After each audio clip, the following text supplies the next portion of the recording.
The tribe, peace to the collective. I'm here with another short video, going to do a quick read.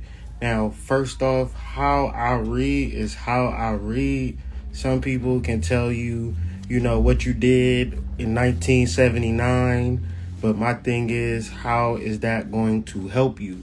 I deal with the occult science to bring you closer to your soul. So if this message does not resonate with you, it's not supposed to. However, if it does, the object is to bring you closer to your soul, because when you are closer to your soul awareness, you are producing the hormones that go into an alignment with how you feel as a spiritual being. And what happens after that, who knows, right? Because it is your life, and how you live your life is your choice. My thing is to just make sure that you understand that being sad, being upset, being, depressed and things of that nature is closer related to your inability to connect with your soul. So let's deal with the first card of the reading. We got 4 cards. The first card that we have is the 2 of Pentacles. The 2 of Pentacles signals change, but it also lets us know that change is normal. Change is expected.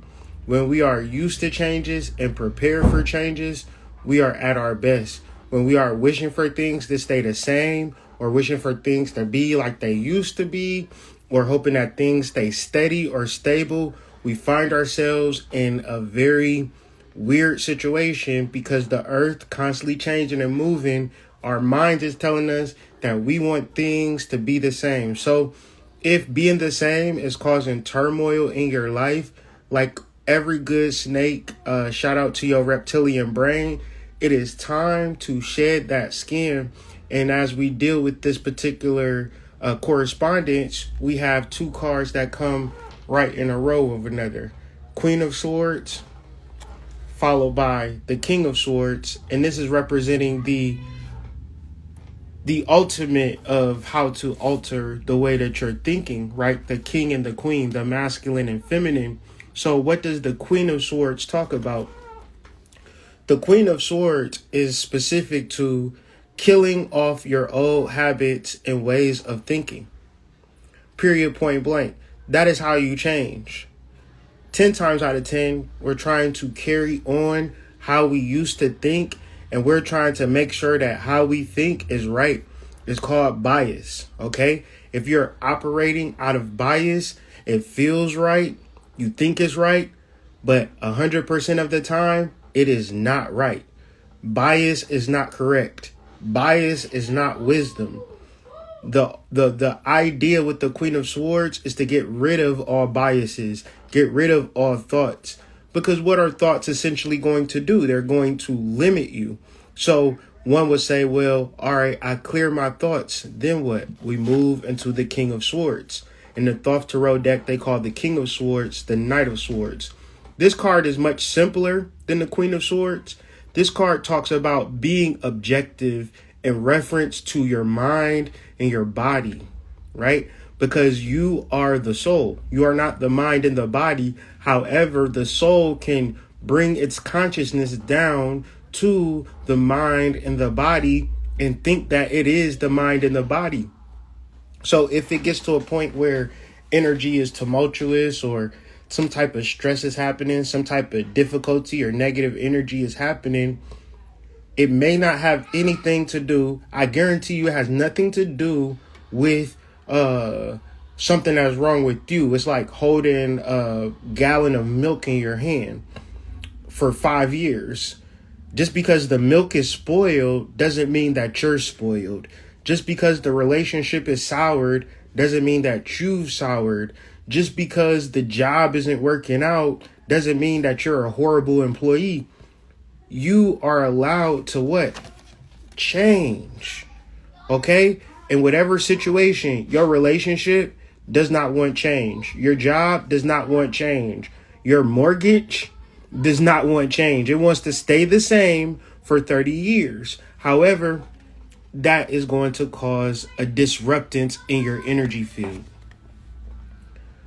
I know it's hard to hear, and I know it's hard to process, but you have to believe in yourself and you have to understand yourself. So if you find yourself in a tough spot, distance yourself from your problems, distance yourself from your issues. If you can distance yourself from your issues and problems for 1 second, for 1 minute, you'll realize that your issues and problems isn't necessarily related to you specifically.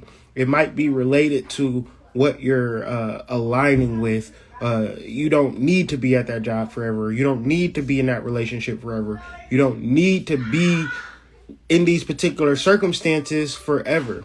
However, if you can separate from whatever feeling or issue is tying you down to whatever, you will find some relief. So to clarify these 3 cards, we pulled the 6 of Swords. So what does the 6 of Swords represent? The 6 of Swords represents coming out of a difficult point of life and you're like, damn, I didn't necessarily, like, literally, if you look at, I wish I could like do a split screen. If you ever get a chance, look up the 6 of Swords Rider Waite deck, or just Google 6 of Swords. The card that's going to come up is going to be a family on a boat leaving from where they were at, right? So understand the 6 of Swords go with these cards just as much as any other card. And it's like, what are you leaving? What are you separating from? And it's got to be in reference to an old habit, something about you that you're going to cut off, right? Something that you don't want to do anymore. And if you feel like, okay, I'm in the midst of something, separate from whatever you're in the midst from, at least mentally, right? Do something different, watch a basketball game or something. Think about it outside of the trials and tribulations for which you possibly could be going through. But then also, wherever you are at, that is causing you, the energy that is causing you, is not wise to stay there. It's not wise to continuously get poisoned. You need to find a thing to do to separate from the energy that's holding you back. And you know it. You can look at it, you can articulate it, you can intellectualize it, but motherfuckers don't care about what you know. I'm going to tell you, abuse, mental abuse, emotional abuse is just like physical abuse. So if a person is punching you in the face and you say, stop punching me in the face, it hurt. They know it hurt. That's why they punching you. When you in a relationship and your partner being emotionally, mentally abusive, your job being emotionally and mentally abusive, they know exactly what they doing to you. And you can tell them, I have a grievance, I have this wrong with me. But if they cared about your specific grievance, guess what? They wouldn't have did it in the first place. Okay? So with that being said, separate from the energies that are holding you back, right? Change your old habits. It's time to do different things. We're coming up on a solar eclipse. It's time to do spiritual things. It's time to get in the proper frame of mind and not act like everything that was is how it's supposed to be. We can enter into a whole new energy. I told y'all in 2017, we had the same exact solar eclipse and things changed exponentially. And now we in the same type of energy. And I'm telling you, wherever you at today, you're not going to be here 3 months from now.